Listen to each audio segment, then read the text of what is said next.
This is the Remington, head of Tzeentch, and we come with new tales from the Lord of Change in the Andean Rem Show every other Tuesday night.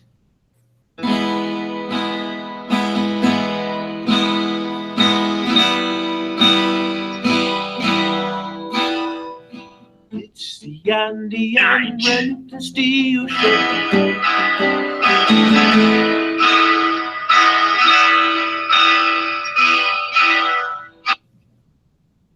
It's the Andean Remington Steel Show on a Tuesday night.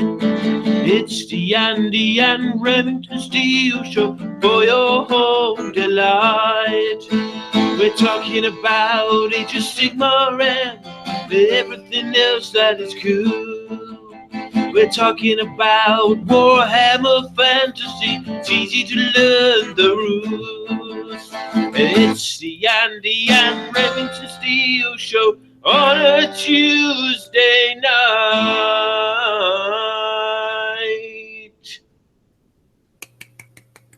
Well, as you could see right there, Remington loves the sound of his own voice so much, he couldn't even wait until after the show to start listening to it. He has to listen to it on just that 5 or so second delay that we have here on YouTube. So did you enjoy what you heard then? No, don't be nasty, Andy. Just because you weren't invited to RemCon, the return. Well, there are several conspiracy theories floating around about this secret rendezvous that Remington had at the weekend. But before we get to that, of course, folks, welcome to the Andy and Rem Show episode 78.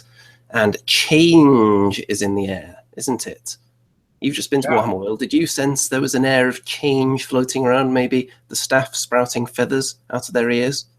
Oh, you know what? There was a lot of changes there since we last visited the place. Basically, the shop has like quadrupled in size. And they they boast that they sell every single model available in the Warhammer range. And they're on show. So it was really great to see. So all the kind of web store exclusive stuff that you can't buy in the normal shops, or I think you can still get them online, but they were all on display. And they weren't all painted.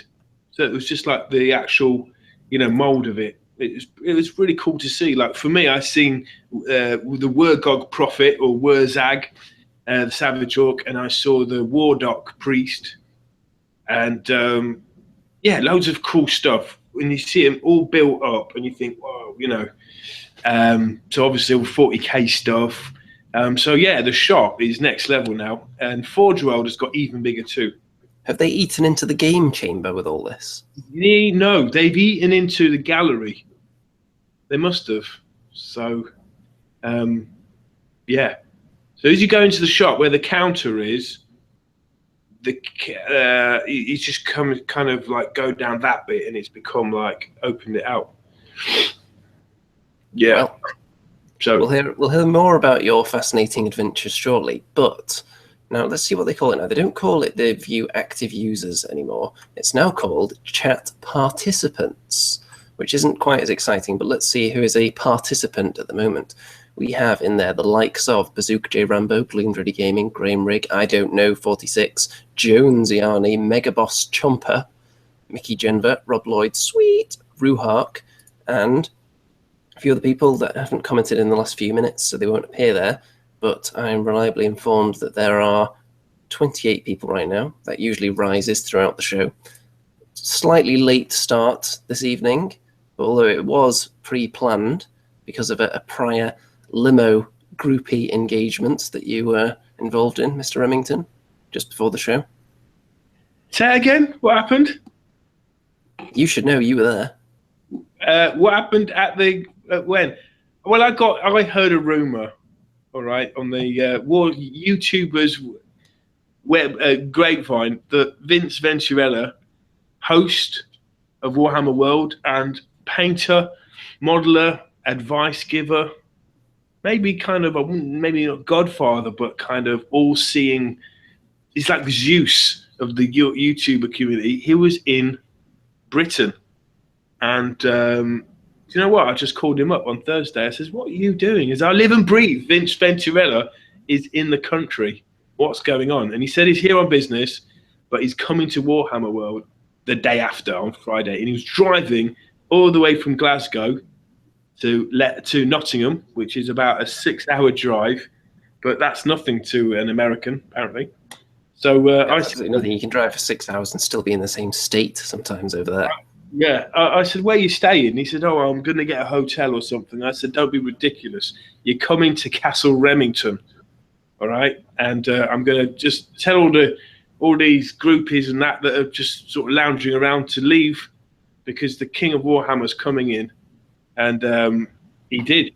He came and stayed at mine, and I showed him almost all my miniatures. And we were just chatting about the game and, you know, I don't know, a bit about Donald Trump and politics and your philosophy, and it was cool.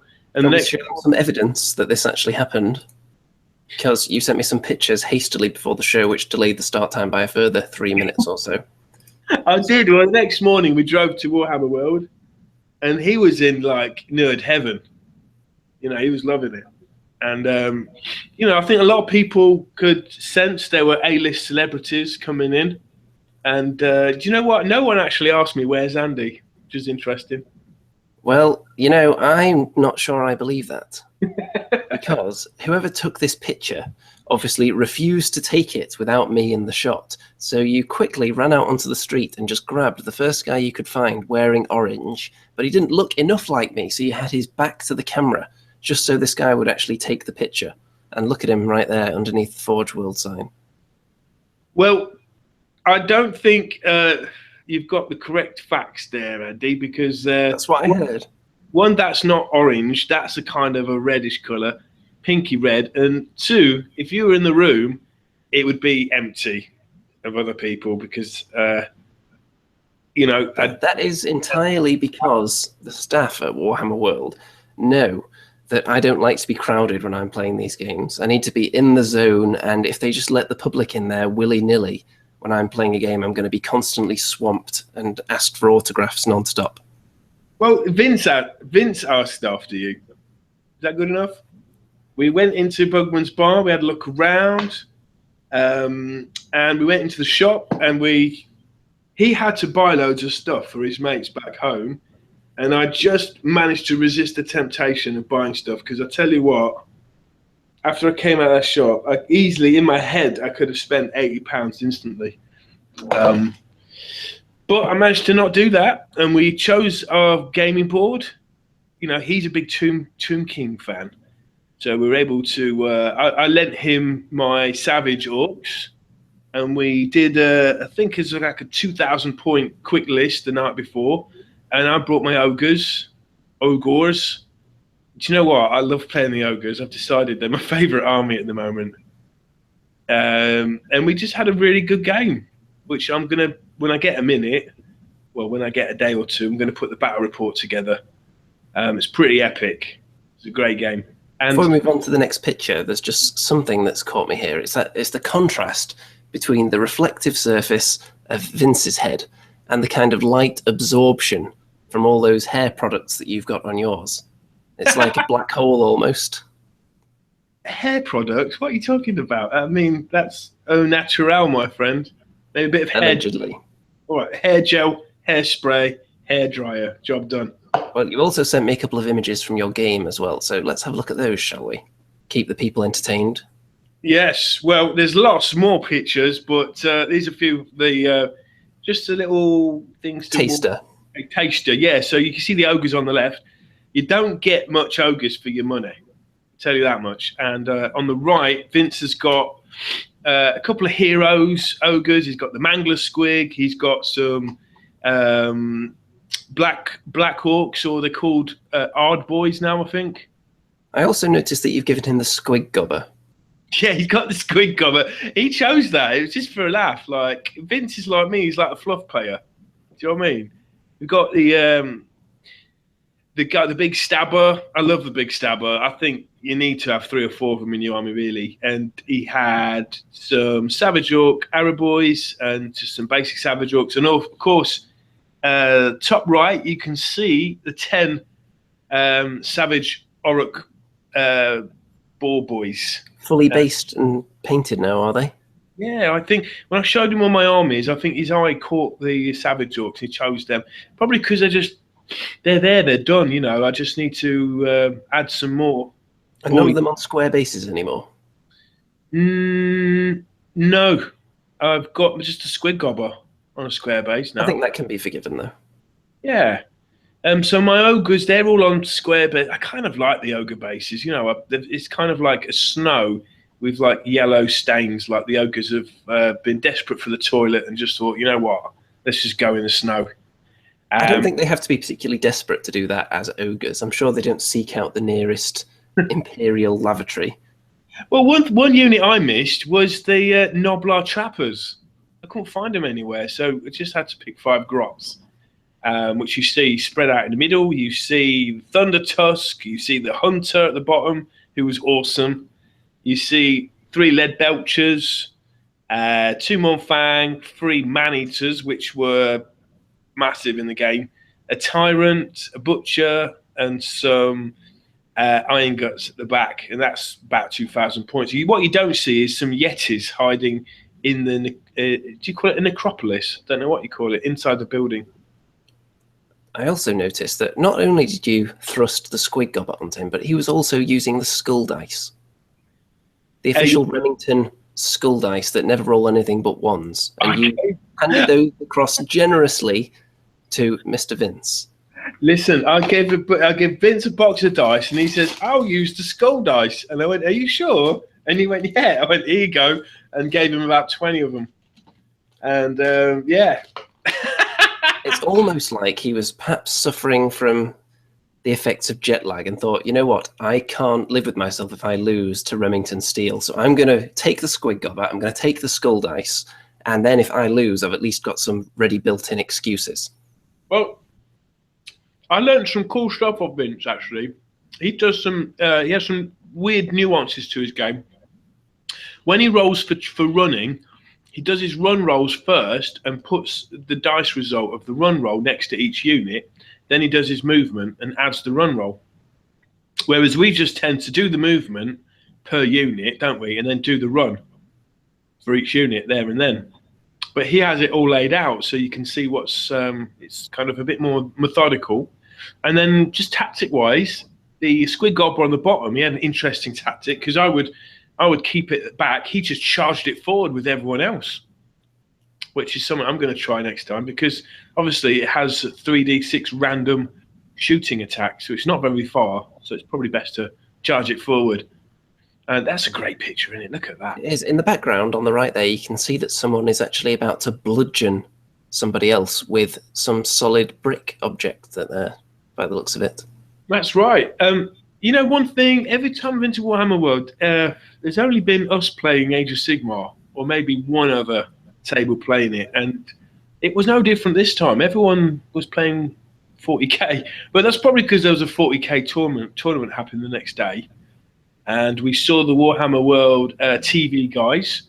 Interestingly enough, Duncan was invited down to meet myself and Vince, but didn't come down. He didn't come down. Shock, horror. Well, he must have heard I wasn't there. Either that, or he just daren't actually face you after stealing all your ideas. I think that was probably it. But we had some nice stories about Duncan. He's a proper painter. He loves it.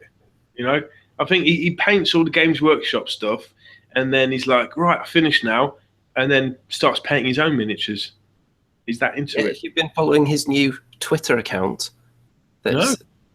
Haven't you? Because he's posting a lot of the stuff he's been working on there, which I think is his own stuff.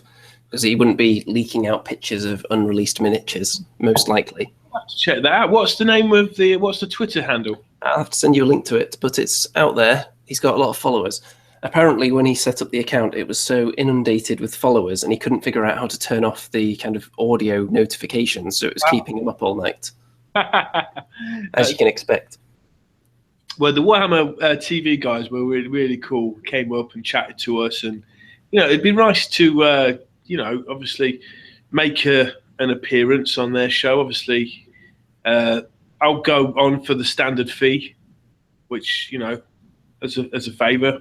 I'm sure we could lower ourselves to appearing on such a small fry show. Well, I'm not sure. Doing them a bit of a favour. I'm not sure you'd be invited, Andy, but I can only speak for myself. I'd be happy to go. You know, one thing was really funny. I've got to share with you that a guy came up to our table. Well, a few did throughout the day, and was having little conversations and whatnot. And this guy comes up, pretty cool, and he says, "I don't know 46, and I love the Remington Steel Show." I'm sure he didn't refer to it as the Remington Steel Show. Because the Remington Steel Show is really cool, and the Andy guy's there. Yeah, he's all right too. Is he a big fan of Remington's Pillow Talk series that hasn't had a new instalment in about 2 years? And he was so funny. He showed us some pictures of what he's painting, and I said, "Do you want to roll some dice for me?" And I don't think he heard that, but what he did do was incredible. Vince had quite a crucial dice roll to throw, and as he was throwing it, I don't know, shouted "Remington!"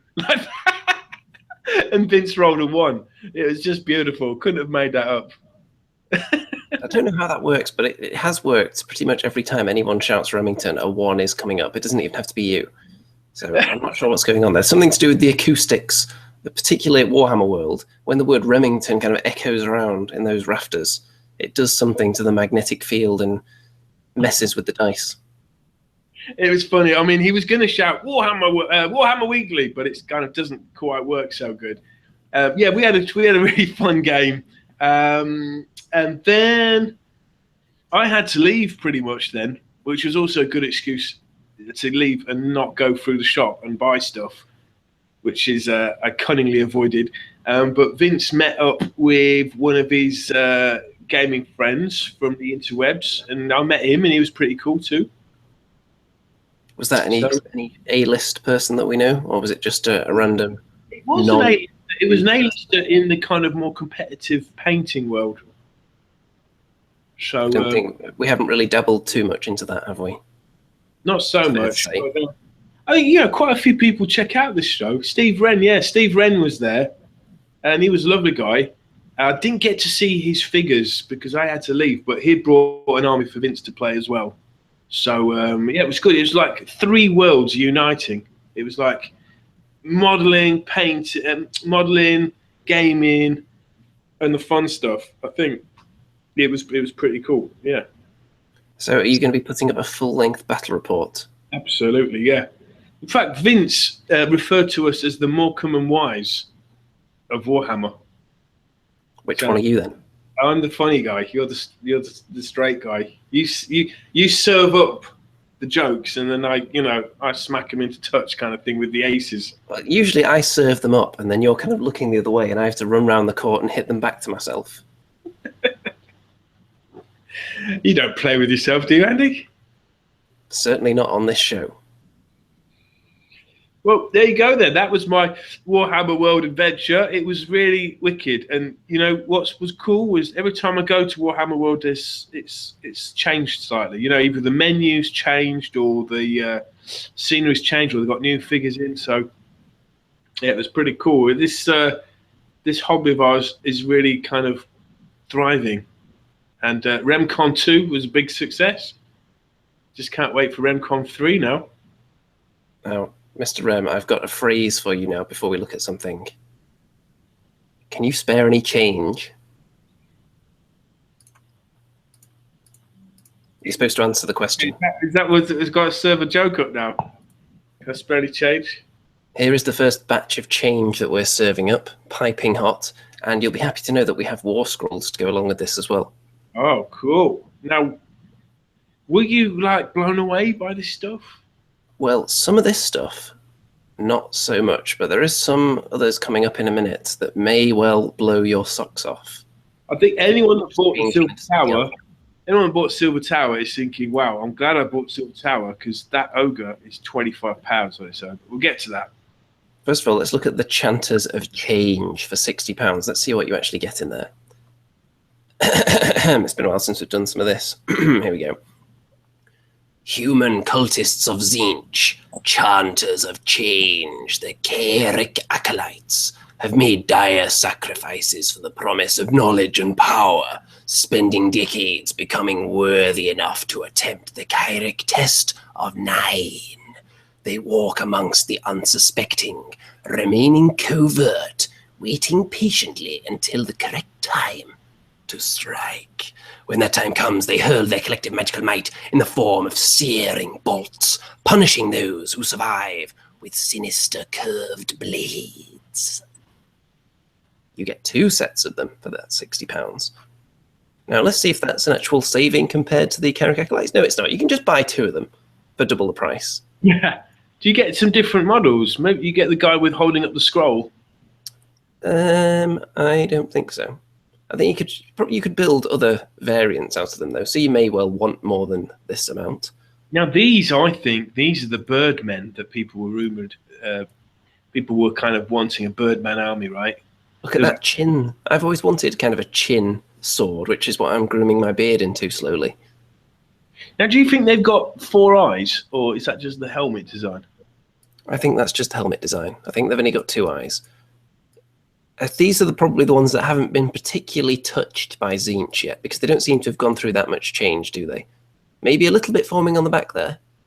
What could that be? Some wings sprouting, perhaps?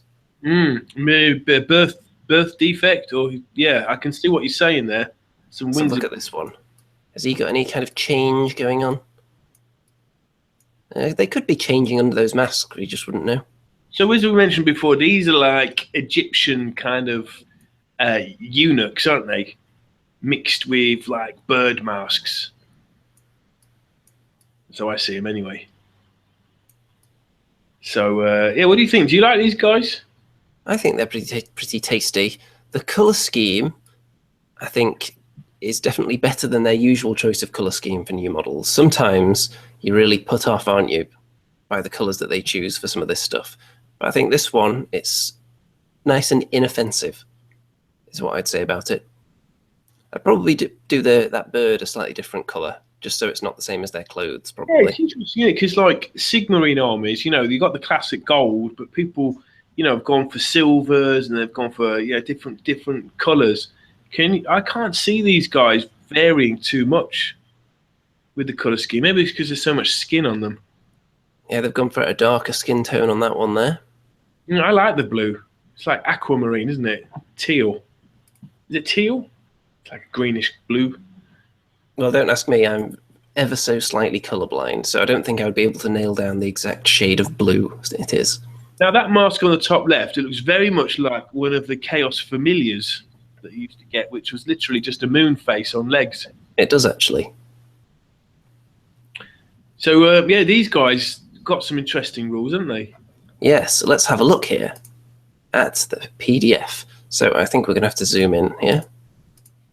So here we go, the Chaotic Acolytes. Let's have a look at their rules. So, of course, Sorceress Bolt, 12-inch range. Not that amazing, but it's okay. The melee weapons, again, they're all right, but of course these guys are going to be...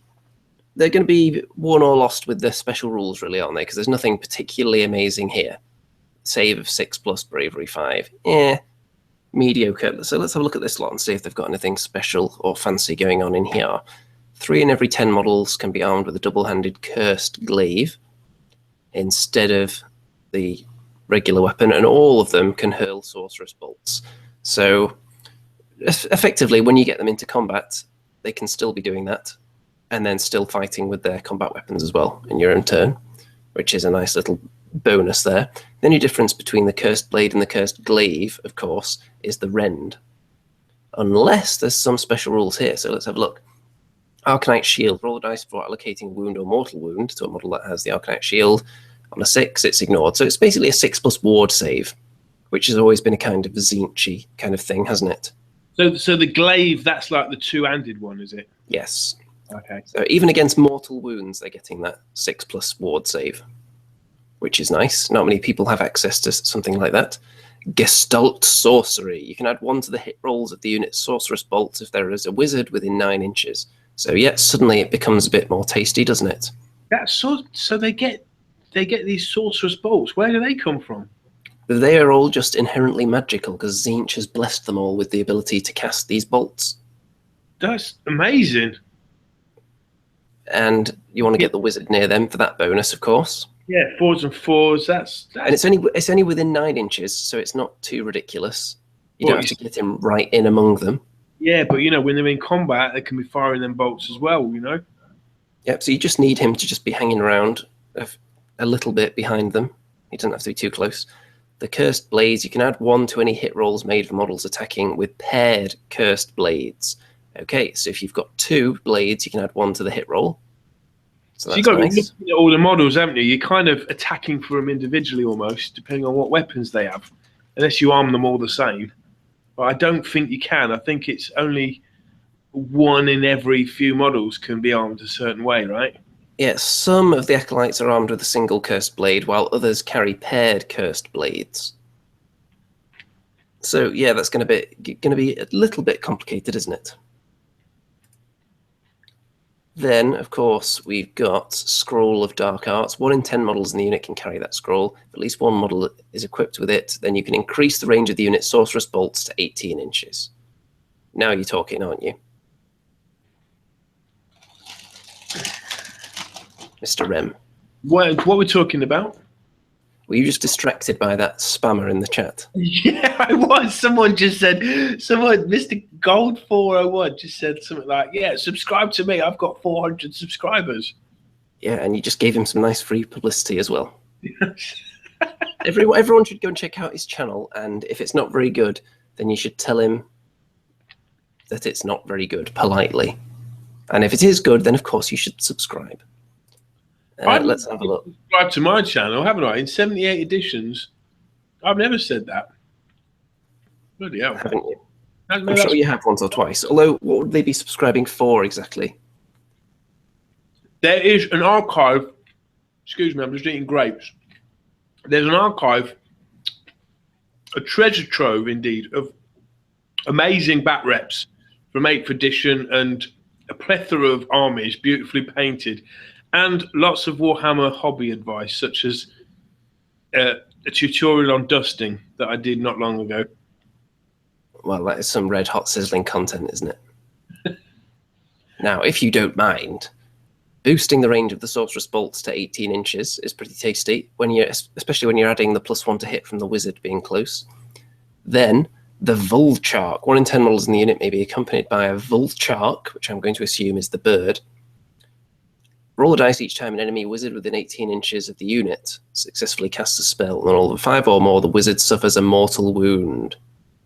So I'm assuming it just sends the bird at anyone that's casting a spell, and it just pecks them in the face.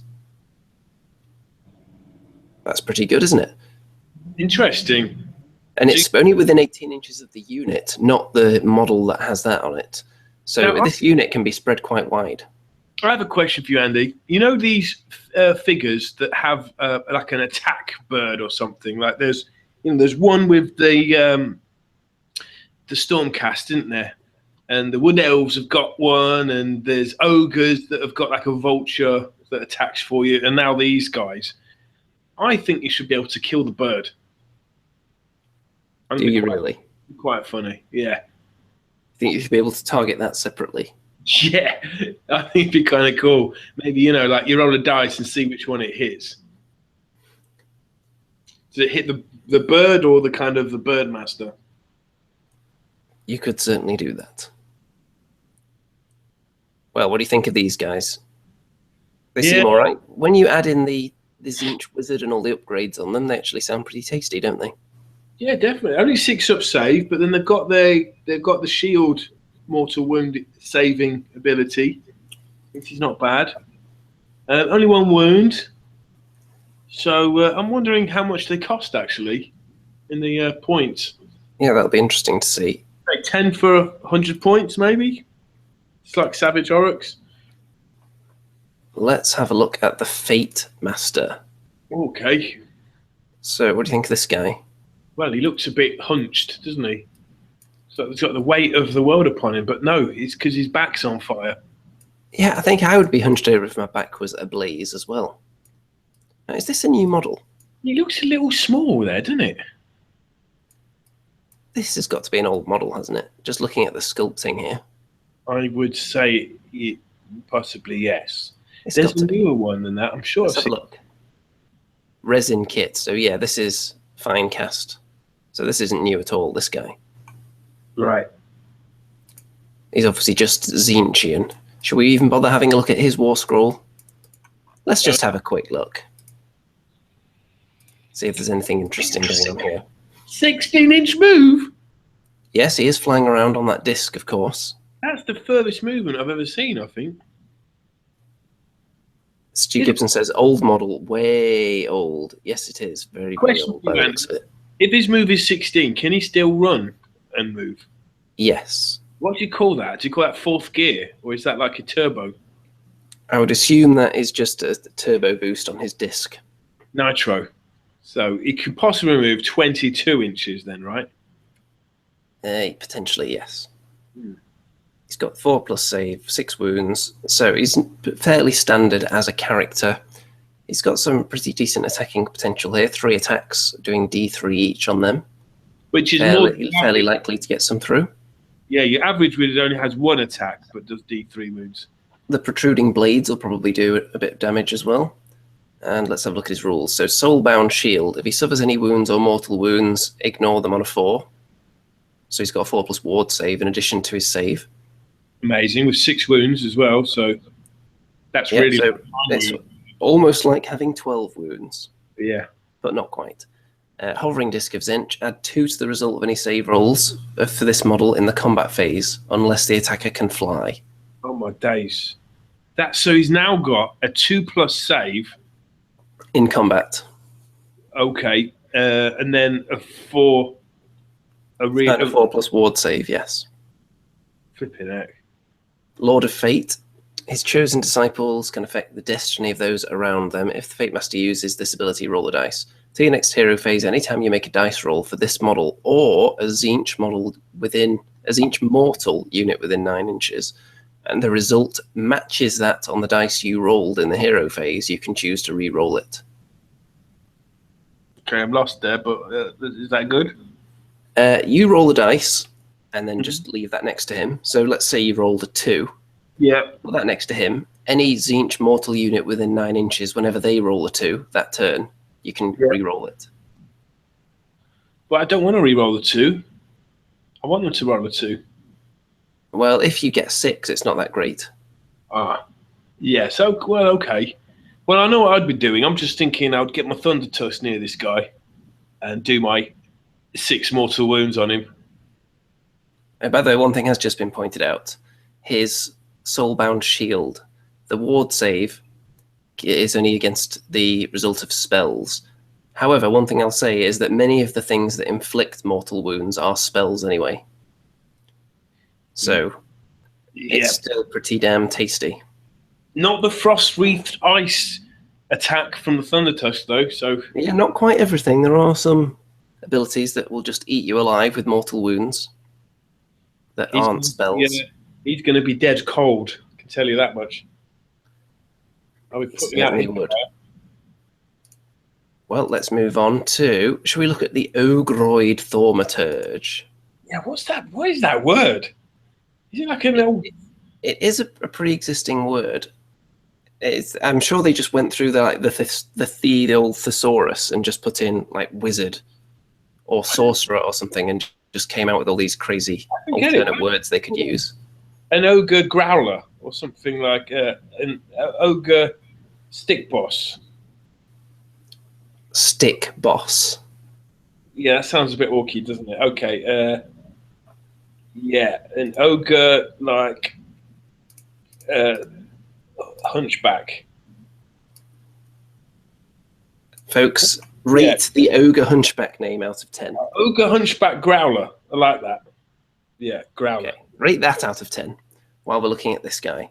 So move 6. Of course, he's got 8 wounds because he's big and beefy. 5+ save. His staff is actually pretty good because even though he is a caster, he is, of course, an ogroid, so he's extra large, extra juicy, so he can dish out some pain. Great horns as well. Not bad. Only 1 attack, though, with that. And his cloven hooves. 4 attacks there. So he can actually dish out some decent damage for a caster, can't he? Then his abilities, Brutal Rage. If he suffered 5 or more wounds, add 1 to all of its hit rolls, but subtract 1 from all its casting and unbinding rolls.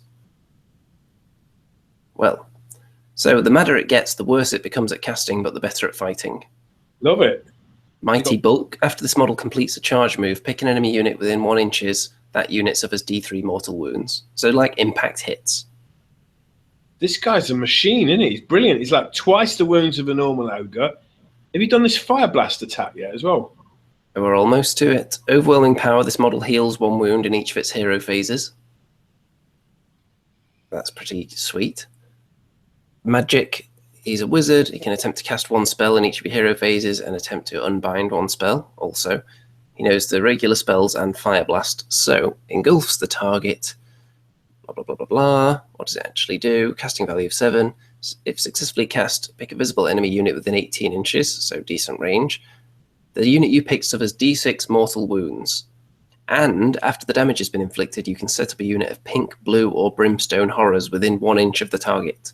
Flipping heck. The number of models set up in the new unit is equal to the number of mortal wounds inflicted.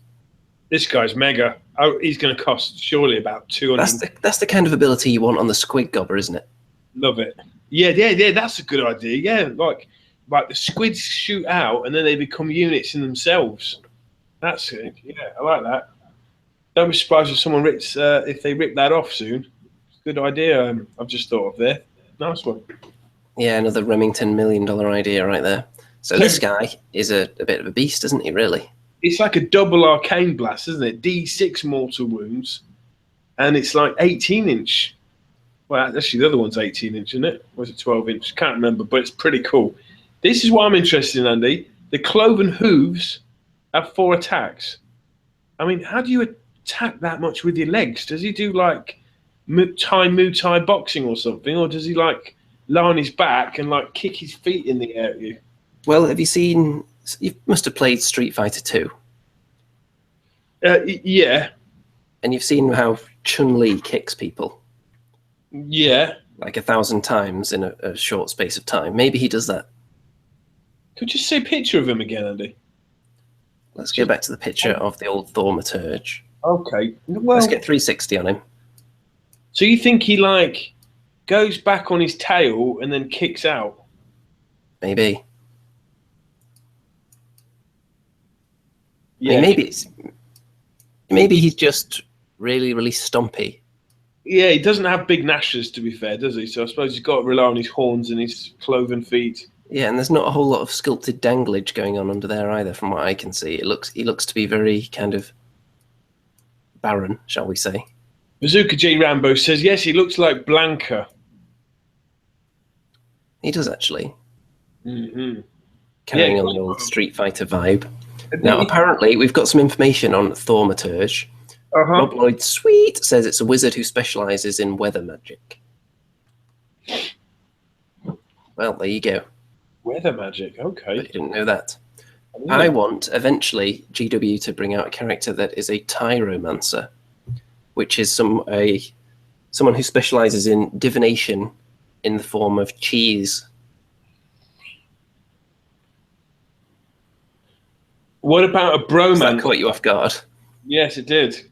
A bromancer, he kind of makes them feel like a gang again, and they kind of roll well on their bravery test. The thing is, you're just making things up now. Mine was actually real. Yeah, Anyway. he is wicked. I would like put him on a big base as well, make him look even bigger. Let's go on Summoner, we've already seen. Curseling, Eye of Tzeentch. Now this looks pretty old as well. Let's see what it's made of. Resin, of course. So this is old. But really nice backstory behind this guy as well. Oh? Yeah, in the end times, he so nearly dies so many times, but he just manages to tricksy himself away. But yeah, I've got that model somewhere and I've lost it. I can't find it. I lost his sword as well, so I'm gonna have to replace that. But yeah, don't know where that's gone. Finecast as well. Wouldn't you love to have a faceless person just growing out of your shoulder? Yeah, it'd keep me company, I suppose. It's all feathered as well. It's like Stu Gibson in the Forest of Wren. It is a little bit, actually, isn't it? It is. That's probably how I ended up looking by the end of that adventure. We're still waiting for someone to do a nice piece of illustrative art to show what you would have looked like by the end of it. Well, we did have someone say they'd do that, Mickey Jenver, but sorry, she's gone quiet on that front. Yeah, we'll see. Someone's going to do it eventually, especially with the full-length feature version of the Forest of Rem available for people to watch now in just one single convenient video. That's got to inspire people to show off their artistic talents. It is wicked. It should be an audio drama, shouldn't it? It effectively is. Speaking of audio dramas and Warhammer fans out there, I don't know if you've noticed, but a lot of the Age of Sigmar books, Realm Gate Wars and that, are now on YouTube. So you can hear the audio dramas. I've been doing it. It's been really nice just before I go to sleep. Put them on. Wake up at 4 in the morning and it's still playing. There's one thing that won't surprise you at all with this release. The Tzeentch dice are sold out already. Now, these While dice... it's still in pre-order, they're all gone. I don't get these dice. I can't read the numbers on them. Well, you don't need to because they're sold out. Yeah, but you look at the symbols. That's quite hard to read, isn't it? They look cool. I would imagine that skull is the 1. There's the 2 because it's got 2 dots in there. That's got 3 inside the circle. It's very difficult though. That just does seem more hassle than it's worth. Oh, they are cool though. I'd definitely get them if I could. Well, too bad. Unless you want to go on eBay and pay £50 for them in a couple of weeks. Or, in fact, people have probably got them on eBay right now before they even have them in their hands. You know what resellers are like.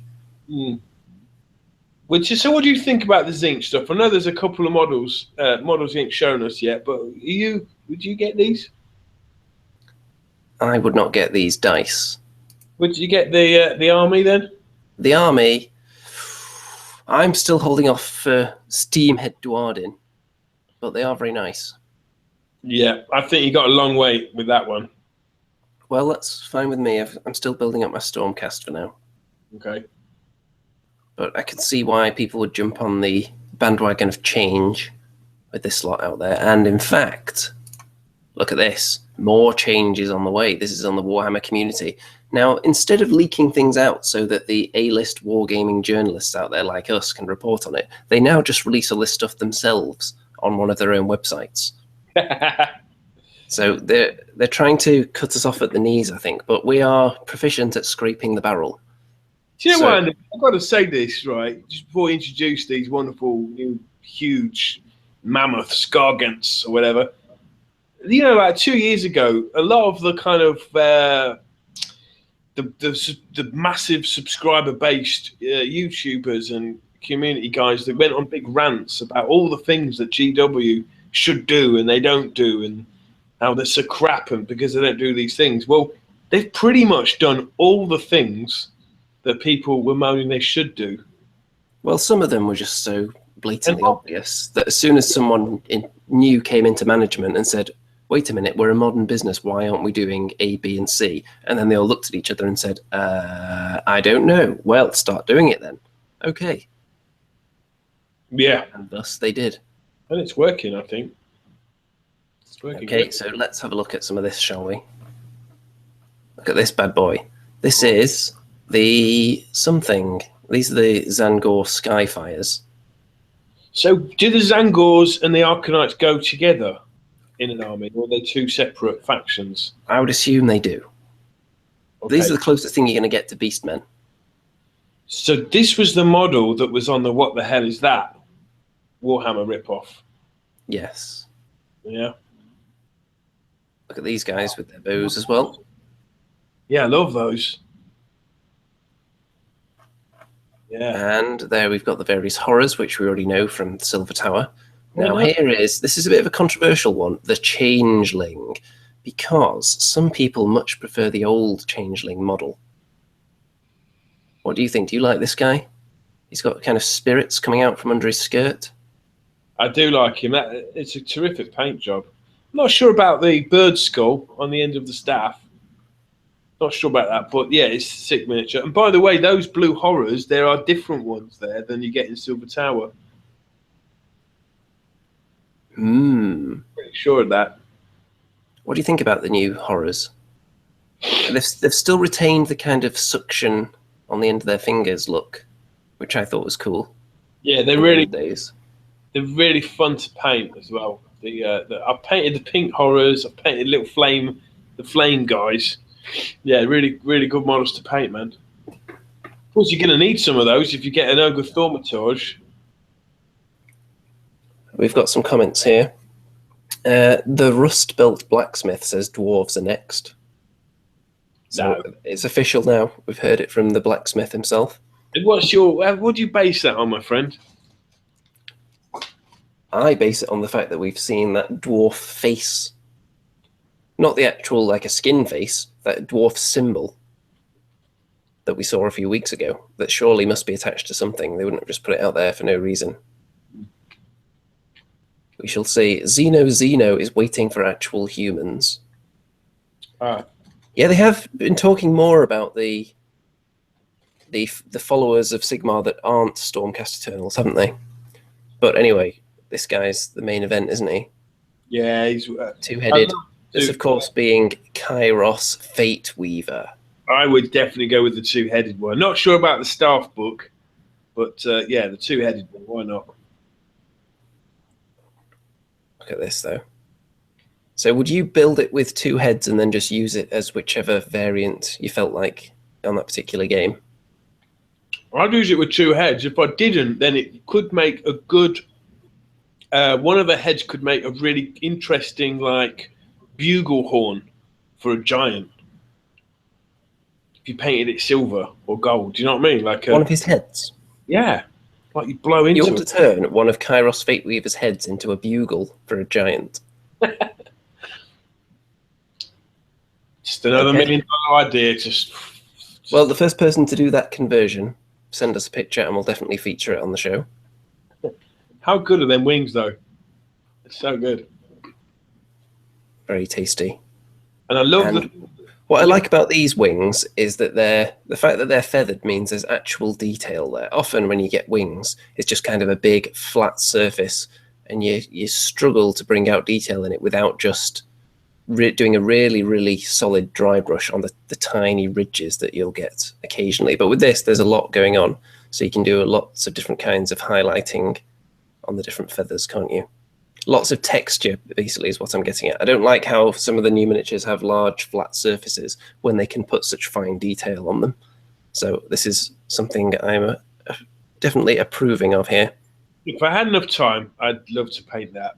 It's, but you know, how much do you think it's going to cost, Andy? This model, I would say, is going to be, let's go for £80. 85. I'm going to go for £85. Okay, we'll see. Watch it. Someone will confirm the price in the chat in a second. Someone will already have it. That's the loss of it now. So, what are we not seeing in this? Tzeentchian force. What do you think? Well, I think what other kind of Tzeentch demons do we traditionally have other than horrors? Well, there's no siege weapon. I suppose there's no fast. Do we have new flamers of Tzeentch yet? No, I don't think so. No. I think they could do. If they haven't made those yet, then they could do something amazing with them, couldn't they? Yeah, this army is really good, I think, for claiming objectives. Oh, are these flamers here? Yeah, they are. So you got the flamers, yeah. But yeah, as I was saying, those guys on discs, they could just teleport pretty much to any objectives in a game, right? Pretty cool. And you've got the kind of those flappy, what they're called, electric fish. Flappy electric fish. Yeah, the ones that fly, they look like flatfish. Plaice. Yeah, I've forgotten what they're called right now, though. Flyers. Oh, we've got a comment here. From the Rust Belt Blacksmith again, our official Duardin correspondent. I've seen one picture from the Tzeentch book fighting a dwarf in a whole new style, think he was crossing swords with Birdman. What's this? Dwarves with swords? Surely not. But we don't have long to wait to find out now, do we? But look at the different elves next. Here. Come on. It's going to be elves next. They're going to be like weird, cloaked elves with no faces, like in Silver Tower. They're going to be like floating wraiths. What do you think of this guy in the background here? He seems to be different to both of these, doesn't he? Because he's got something protruding from his arm there at the end. I don't know. I guess it's just a variant, right? From the pieces you get. I would imagine. You do usually get a lot of options with these big giant kits, don't you? Yeah. Built in different ways. Yeah, that's stunning, isn't it? So right. He's got a good war scroll, doesn't he? I bet he will do, and I'm sure we'll be able to look at that in intimate detail very, very soon, hopefully. So, Bazooka Rambo, Screamers of Tzeentch. Yes, we need those as well. Stingrays. So, I think it's time. Everyone's favourite part of the show. Even though some would say we've been phoning it in the last few weeks with the old what the hell is that? But I would argue that before it was just way too difficult. And now the fact that it's just so zoomed in on one miniature makes it a little bit more manageable. So I've got that lined up right here. And I'm zooming right in on it.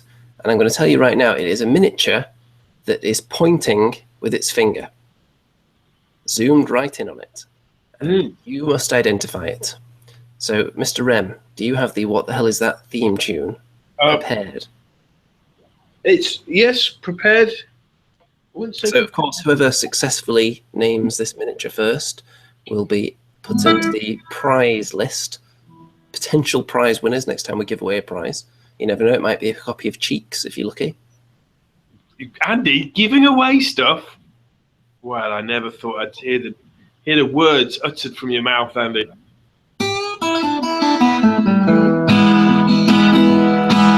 What the hell is that? What the hell is that?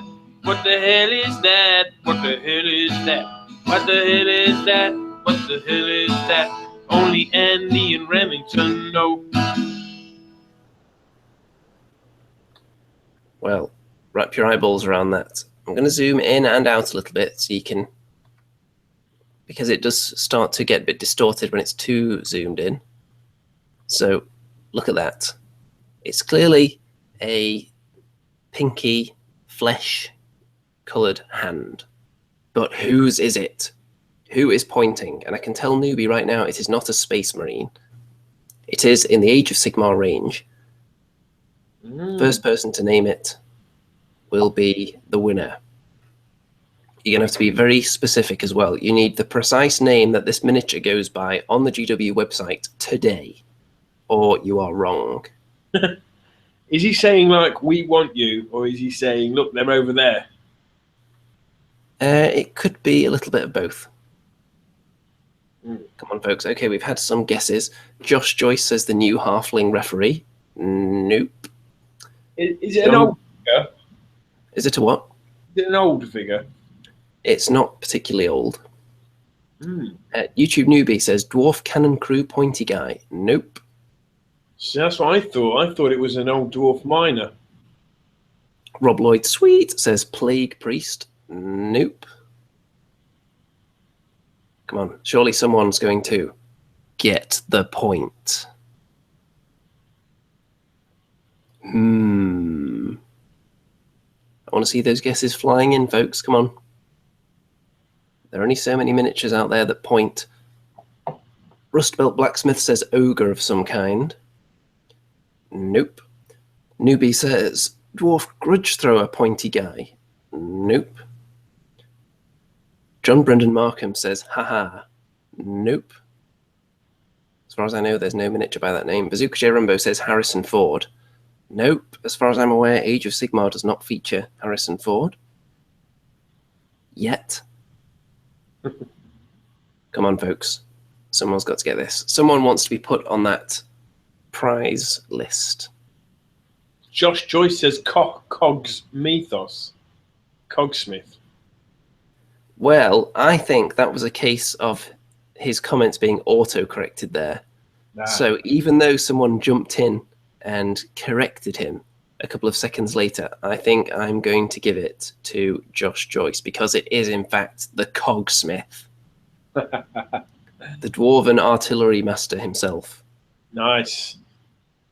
Oh, he's the guy with all that stuff on his back, isn't he? Weird. He is. He's holding like a shotgun in one hand, pointing with the other. You're right. Oh, okay. So, well yes. done, Josh. Good lad. Josh Joyce goes onto the list. Now, I don't know whether it was... well done, Josh, yeah. I don't know whether it was the way you were making that finger go closer and further away, but it just gave me this $1 million idea for a new unit, Andy. Oh, dear. In the Tzeentch army. It's a Chaos Doppelganger. Right? And what it is, it's 3 or 4 models, could be like a Chaos Sorcery guy, exactly the same. And when you cast a spell, 4 of these appear on the board, right? And they only die if you kill the original one. But you don't know which the original one is. You kind of secretly roll a dice. How cool would that be? That would be interesting. Is there nothing out there like that at all? No one who clones themselves, or some kind of illusionist character? No. Folks, you've just witnessed, and this is about as excited as Andy gets. So this is obviously a good idea. This is the face of excitement. That's right. Okay. I did make Andy laugh once as well. Once. I'm sure it was a mild chuckle. Or you made a mistake while singing one of our post-battle songs. No, I have made you laugh before. You do have a laugh, but it's a silent laugh. Your lips do kind of go towards your ears, but no noise comes out. You're almost doing it now. No. Almost. Now, speaking of $1 million ideas, I've heard on the grapevine that you're planning a new Age of Sigmar army. Oh, where did you hear that, Andy? Well, I heard it on Facebook from some strange chap named Remington Steele, actually. That's right. Now, I plundered my my reserve list of wonderful old and new figures, and I found Long John's Pirate Slayers sat there, having never been used in any battle before. And I thought, there's got to be something in this. Then I opened up another drawer, and I saw the White Dwarf Pirate on a round base. Haven't even painted him yet. And then I went to Warhammer World, and I saw the Ogre Man-Eater Pirate, which looks so awesome. They had all the man-eaters there, you see. And I thought, well, I remember $1 million idea I had in the past of a game called Pirates of Sartosa, which was an Age of Sigmar board game. And I thought, well, why don't I have like a Warhammer Pirate Force? I've almost got all the miniatures already. And they could be like a Regiments of Renown kind of vibe, you know? Or Heroes for Hire. So I'd have... In fact, you sent me some images, which are slightly oddly shaped because I believe you had them all on your phone. So let's have a look at all these. So, of course, Ogre with a parrot on his shoulder. So good. So good. So there are other companies that you get pirates from, but this is like mainly GW stuff.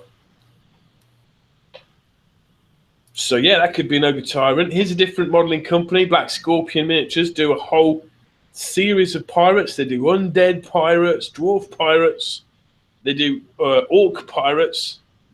So maybe anything piratey can be in the same army. Of course, this one, awesome. There's Long John's Pirate Slayers. The original classics. I had quite a few of those. Unfortunately, not realising that maybe someday they would become valuable, I got rid of all my Dogs of War miniatures. Oh, I've got about 20 of these guys. So yeah, that's pretty much 1,000 points worth, really, isn't it, already? And I've put a couple of War Machines in there. you know. And you sent me this as well. Now, is this is going to be a first? This is the first time you've ever suggested that we discuss a war scroll, I think. Oh, is it? Yeah, so it's not that easy to read, but the old Slayer Pirate King. Where did you find this? I just put Pirate Slayer miniatures into Google Images, and this came up. So I thought, well, I don't know where that's from, but it's pretty new. Dispossessed, Dwarden, Slayer. It's got all the keywords. So not that easy to read it with it being horribly blown up from your phone screen. Yeah, sorry about that, but you could summarize maybe. Yeah, so bravery 10 because he's a Slayer Pirate King, obviously. Pistol, his cutlass, 4 attacks. That's pretty good actually, doing 2 damage, -2 rend on each attack, so pretty good there. Add 1 to any wound rolls for the Pirate King if the target of the attack has more than 1. It looks like 1 has more than 1 wound. So yeah, anything big he's fighting, he's extra tasty. The Slayer Pirate King is slain in the combat phase. Roll a dice before he's removed. On the roll of 4 or more, you can inflict D6 mortal wounds on the enemy. Yeah, like the death blow. And the Great Coat of Sartosa. Roll a dice each time the Slayer Pirate King suffers a wound or mortal wound on a 6. That wound or mortal wound is stopped by his coat. Okay, so like a t-shirt save there. And command ability, Pirate Slayer King. If the Pirate Slayer King uses this ability, pick 1 Slayer Pirate unit within 16 inches until your next hero phase. You can add 1 to all hit and wound rolls for that unit in the combat phase. So yeah, it looks pretty tasty. Pretty awesome. I couldn't find many Pirate Slayers with cloaks though. But so are you thinking of going towards a kind of custom rules army, or just using one of the existing army lists and just going with pirate appearance? Well, I thought I could look at that, yeah. use him for the leader, and then you could use like man-eater rules. You know, pirate slayers. They'd be slayers, but then they'd have they'd have the pistols as well, and maybe they could be skirmishing or something like that. I don't know. Now, you must be familiar with Titanforge. Yeah, of course, the Titanforge ogre pirates. So they have a lot of them that you could put in there. Yeah, I've got the butcher, who's pretty cool. He's got like a big python wrapped around his neck, and he's holding up somebody who's about to put into a cooking pot. Yeah, and there's the ogre tyrant pirate from their range, and they've got these. Well, they're the equivalent of Mournfang riders, but they're riding on. I can't remember what they're riding on. I think they're on crocodiles. That's it. Yeah, crocodiles. So yeah, there's lots of ideas there for my Sartosa army. Not too many to paint as well to get forwards. Now, someone has recommended I could check out Manan's Blades from Forge World. I've just been looking at them, and they're like an empire looking unit, swords and shields. They look pretty awesome, gotta say. And there was, of course, the old Warhammer model, the ship with wheels on. Can't remember what you call that. Was it Marienburg ship of some kind? The land ship, Marienburg land ship, which is sick. I don't know if you can get it anymore, can you? If it's available, it'll be on Forge World, won't it? Yeah. I think I've seen it recently. What do you think, man?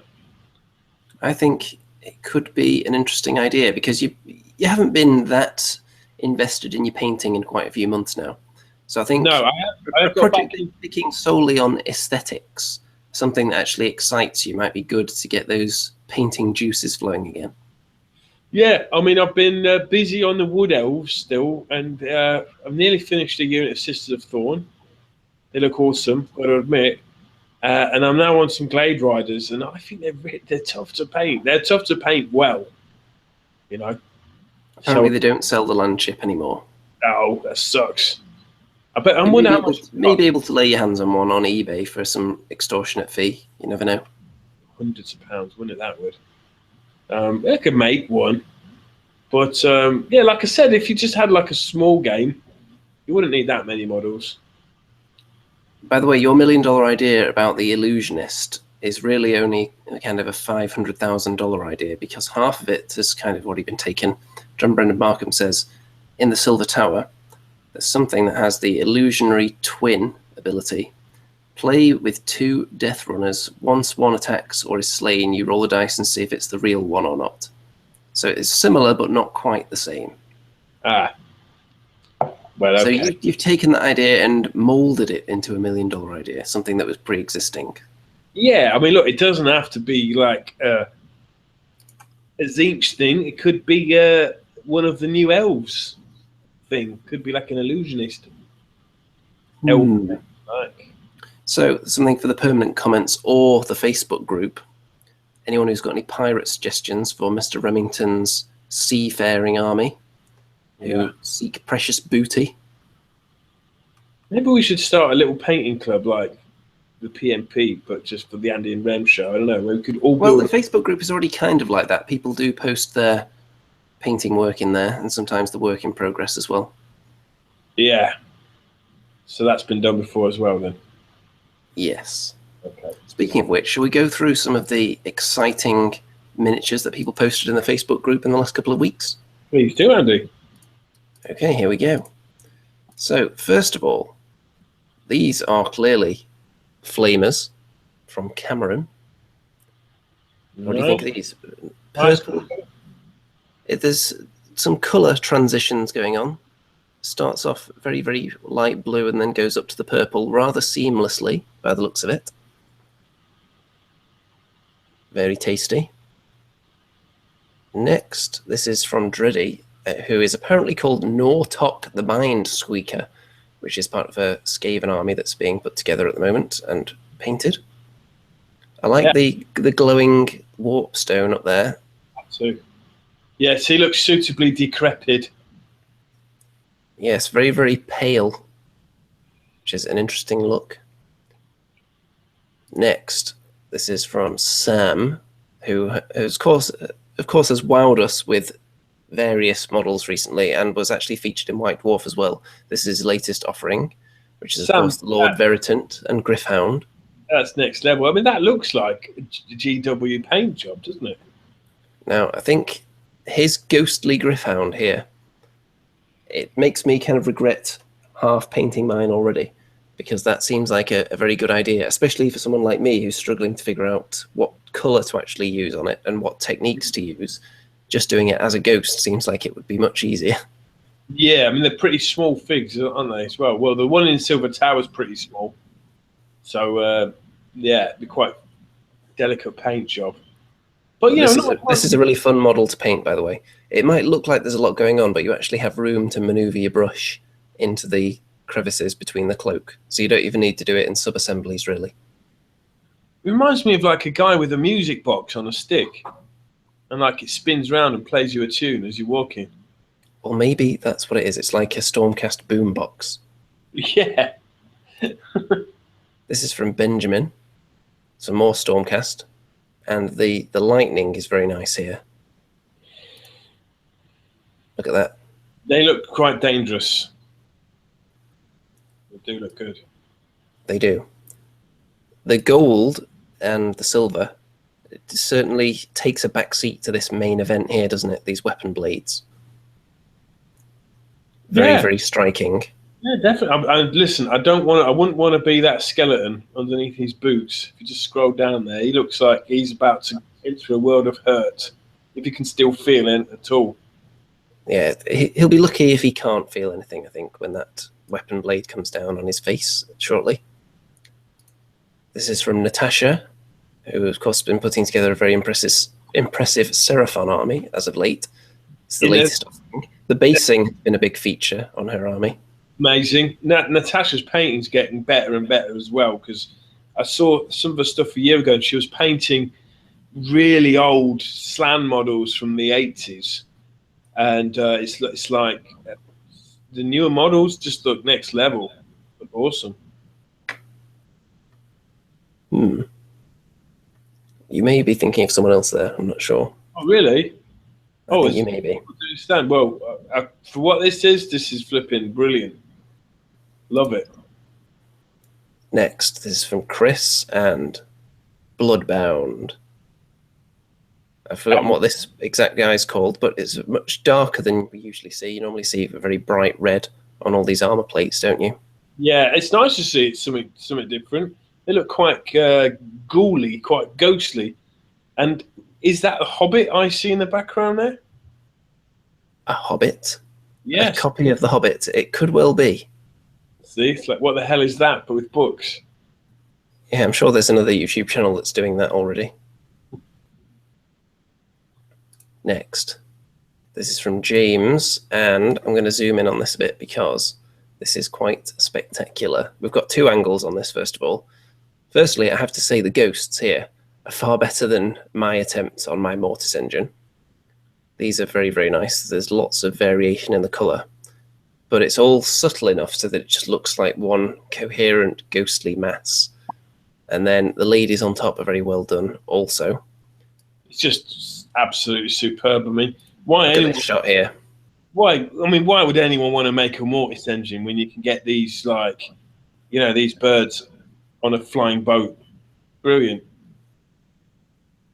Very, very tasty looking miniature indeed, with the lovely cauldron as well. Oh, I think it actually upstages the Cauldron of Blood, this. Personally. It's wicked. It's like, I'd have to have a word with the hairdresser of the woman with the green hair, because I think that hair dye's gone horribly wrong. But she doesn't seem to care. Yeah, very bright hair colours there. Now, if I got this model, I'd get the extra vampire ladies, and I'd get the extra, the extra ones you gave me, actually, Andy. I think that's the only things you've given me, but I do treasure them. Apart from A-list status. Of course. I would get them to ride the horses instead of the skeletons. So it'd be like all women riding. That'd look pretty ace. Next. This is from Andrew, and this is another lady. This is a dwarf standing atop some kind of rock there with a kind of Rambo-like headband as well. Love it. Now there's a pirate for you. Yeah. He did put, I do like that one. He did put a post up saying, what would you name this model? And I said Tits McPhee. But I'm not sure if he settled with that name. I'm pretty sure he wouldn't settle for that name. Okay. That's not exactly the peak of creativity there, is it, Mr. Remington? I don't know. I could get creative with those. Nice bookwork there. And I think all of these down here are ladies as well. That one in the background looks like an unfinished lady. That pirate, I think, is actually an Imperial Guard commissar with a big claw that's been converted into a pirate. Right. Yeah. That's wicked. This is Anthony Evans' work, and apparently this has been a project that's been underway for a very long time, finally complete, and the bases stand out very much for me here. Lots of different grass variation going on, lots of tufts. I dread to think how much all those different sets of grass tufts cost. This is just silly now, isn't it? The paint jobs are just getting so good. So good. That's amazing. Very, very nice indeed. Then finally, now this is from Sam. We were looking at these a couple of weeks ago, I think, and they weren't quite finished yet, and we were speculating on what they looked like when they were done. And now that all the bone work has been completed, what do you think? Well, whenever I see them, are these Morghasts, yeah? The Morghasts or the Mortarks on pictures, they don't look as good as when I see them in real life. So I imagine this in real life looks even more awesome. But when I was at Warhammer World, I saw the Mortarks, kind of in 3D in front of me behind a glass little panel. And they are amazing models. They're so good. So, yeah, brilliant. Very, very nice. And we get a look at the Maestro's fingers there as well. In fact, you look at the strain that gripping this model is putting on him. You can see the discoloration of the finger there, where he's straining and compressing his finger just to grip this magnificent beast here. Now, do you think you could tell someone's age from their fingers? They don't look that old, the fingers, do they? They don't look too beaten up. They don't look heavily chewed from here. They look fairly clean cut to me. So you'd probably say a non-smoker, because smokers tend to chew their nails and have a bit of finger discoloration, don't they? Whereas all his discoloration is purely from the grip strength, I would say. I like your thinking, Sherlock. What, over 30 years old? If he is, I would say probably not too far over 30. There doesn't seem to be that much age in these fingers. Mm-hmm. So wildly speculate, folks. We should do that as well. We should have a segment where we guess how old a painter is by their fingers. Absolutely. And we should also do guess the height, because YouTubers often are a lot taller than you would first think. Yourself included, Andy. And you met Vince, so how tall is he? Vince is 6'1". Right, so he's not too far off my height. No. 6'1" and tons of fun. And of course, when you look at him on camera, you think he's tiny because he's always really low on the screen, isn't he? That's right, yeah. He told me something interesting. He works from home, and a lot of his work involves sort of conference calling. And he says most of the time when he's on his conference calling, he's doing painting at the same time, and no one can see. So it looks like he's notating everything down. So I thought that was pretty funny. Is that why his chair is so low then, so he can do all that below camera level if he's on screen with people? Quality. Wish I could paint while I'm meant to be working. Yeah. I need to get back to some painting very soon, because at the moment I've got this Griffhound who's been sitting here. Let me get this focused. I'll keep the camera on me for a second. And there we go. It's actually focused on him. Now, obviously, it's a long way off finished because I've only just done the base coats on him. But I'm thinking of dry brushing the black skin with purple, and then obviously working on those feathers a lot to make them look tasty. Well, I think the black is the best bit. You think I should stick with black and just highlight that? Yeah, it's like Panther. Yeah. Well, let me know what you think, folks, because I'm not entirely sure. I could highlight it with like a dark grey, so it's just subtle. And then the feathers, I'll get a bit more done on them. I'm going to put a wash over those feathers and then pick out each feather individually. So it should look pretty tasty when it's done. Then, the other thing I'm working on right now, you can see that this is now grey. The Ophidian archway, which was a bit of a nightmare to put together, but it's finally done. That seems great. Wicked, man.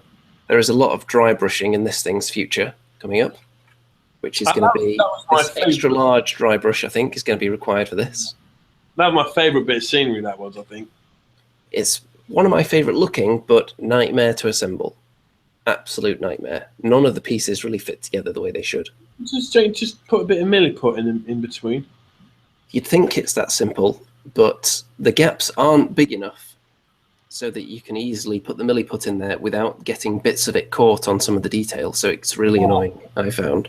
I'm sure you get up into a strip. There are ways you could do it. So if you know beforehand it's going to be so difficult to put together, you can like pre-apply milliput into the areas where there's going to be a serious crevice. So I think there are ways around it.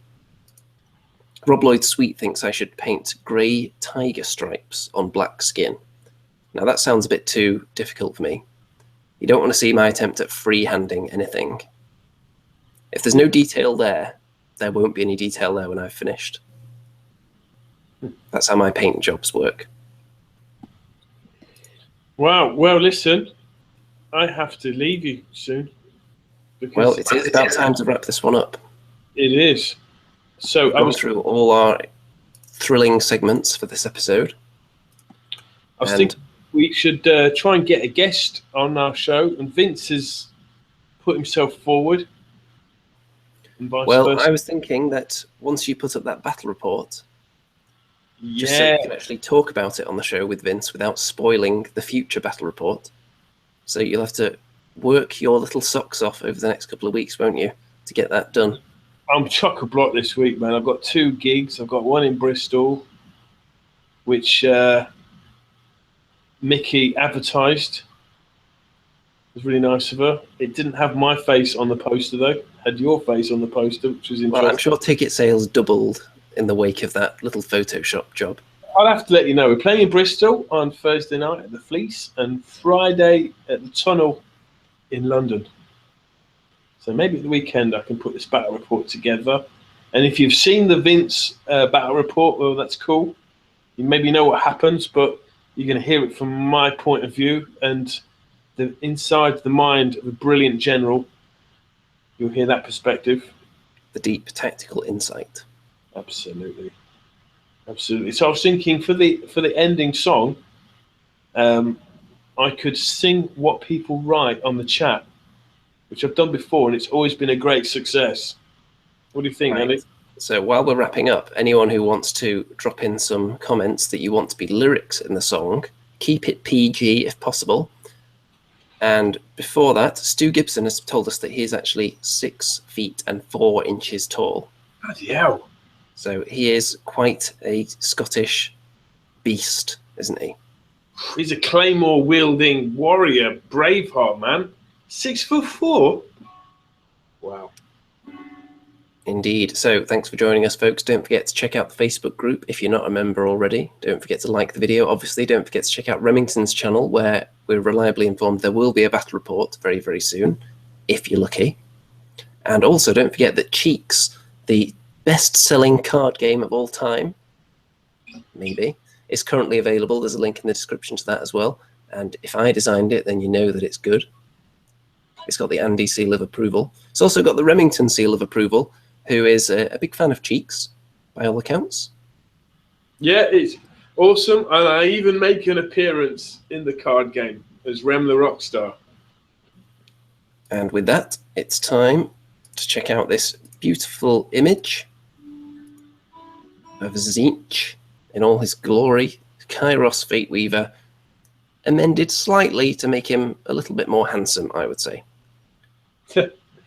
Now, Andy, will you give us the first line of the song? And then after that, whatever people write in the comments, I shall sing. In fact, YouTube News got a good first line. All the Are you ready to break into song then, Mr. Remington, as we say goodnight to the people? Go for it. Go for it. Good night, everyone. Take it away.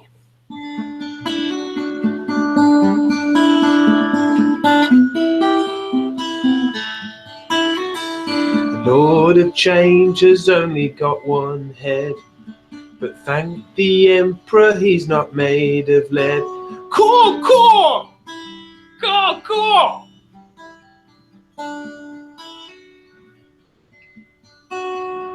Tzeentch's flapjack tastes nicer than Nurgle's.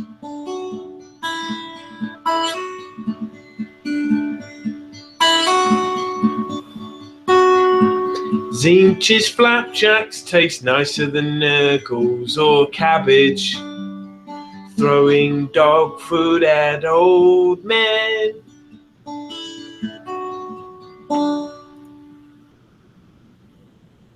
Andy Palooza.